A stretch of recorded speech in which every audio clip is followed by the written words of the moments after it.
আমার কুচবিহারের ভারত মুক্তি চুক্তি মোতাবেক আমরা এ মাটির মালিক। আমার জন্য ওই যে কাঙ্কাং কয় কি এইবার পার্লামেন্টত বিল পাস হইলে আমার হয়ে যাবে, এই সামনের লোকসভা ভোট আসিলে হয়ে যাবে। এগুলা ওই যে কানাক বলে কি দেখাইতে পাবো নাই, পূর্ণ নাই, সেইটা করিয়া আমার বারে বারে দেখায় আর ভোলায়।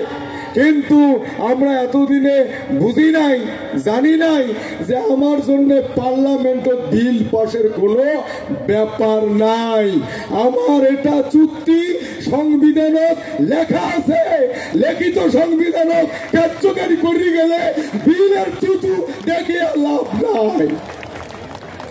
আমরা বুঝি না, সেই জন্যে গণতান্ত্রিক দেশ আমার কুচবিহারের ভারত মুক্তির চুক্তি, সেই চুক্তির পরিষ্কার কওয়া আছে কুচবিহারের ভূমিপুত্র মানুষের অধিকারে, ভূমিপুত্র মানুষ এক মন এক প্রাণ হয়া যেটাই করবে আমরা ওইটাই শুনতে বাধ্য ভারত সরকারের কথা।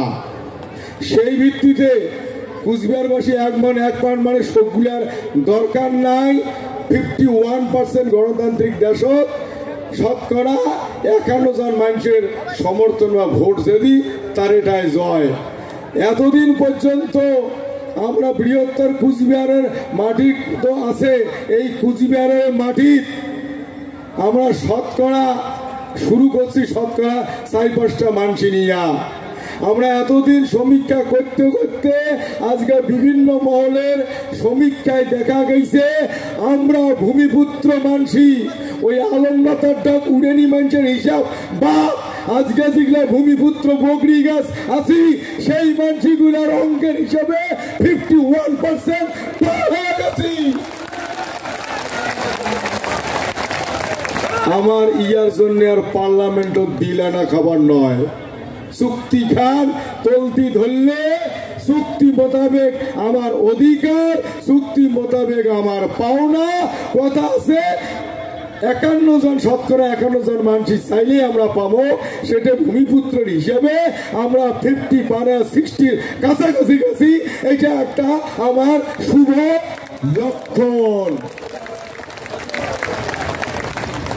সেই জন্যে আজকে এই মঞ্চ থাকিয়া আমরা কবার চাই, প্রথম কথা এ ভারত সরকার, এ রাজ্য সরকার এই অতি লক্ষ্যে করিয়া আমরা যাতে দেখিবার পাই, শুনিবার পাই আগামী এই বিশ্ব মহাবীর চিলারায়ের জন্মতিথি সরকারি ভাবে ঘোষণা করা হয়। কি কোন তোমরা এই বার্তা দিল্লি ওরা কলকাতা ওরাতে দিবে চাই?